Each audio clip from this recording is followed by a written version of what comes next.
Hi everyone, in front of me I've got Oppo Reno 10X Zoom, and let me share with you how to clear credentials on this device.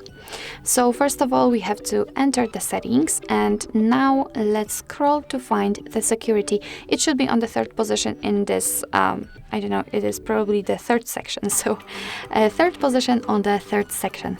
And here we have to scroll down again to find the device administration option. At the very bottom, we've got the credential storage. So let's enter. And at the very bottom again, we've got remove all user certificates. So this is the option we're looking for. Let's tap on it.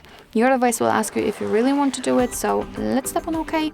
If you've got a pattern or a pin, then your device will require to enter it in order to confirm the whole step. And as you can see, the credential storage has been erased successfully.